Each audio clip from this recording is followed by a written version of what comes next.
देखिए आरबीआई भुगतान में देरी पर पेनाल्टी को लेकर एक नया सर्कुलर निकाला है। क्या है सर्कुलर में, जानने के लिए चलते हैं अंकुर मिश्रा के पास। अंकुर, बताइए पूरी डिटेल्स।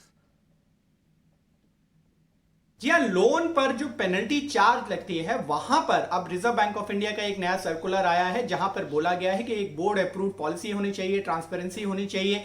और ये ऑब्जर्व किया गया था कि कई बार जो लेंडिंग प्रैक्टिसेस हैं वो ठीक से फॉलो नहीं की जाती हैं। जो बोरोअर्स हैं उनको खासकर एनबीएफसीज में ये शिकायत थी कि उनको जो चार्ज देना पड़ता था पेनल्टी के तौर पर वो कई बार इंटरेस्ट से भी ज्यादा है।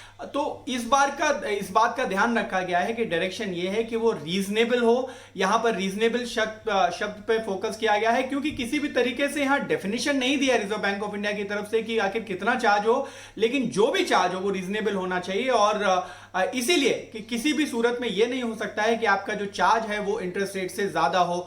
तो साथ ही साथ ये डायरेक्शन दिया गया है बैंकों को कि एक बोर्ड अप्रूव्ड पॉलिसी होनी चाहिए, जहां पर ये डिफाइन करना पड़ेगा, आपको यूनिफॉर्मिटी रखनी पड़ेगी।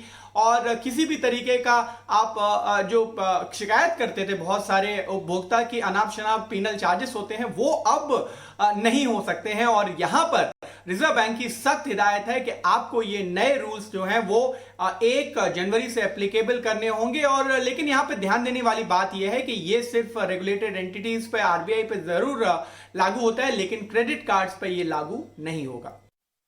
शुक्रिया अंकुर, आप पूरी डिटेल्स बताने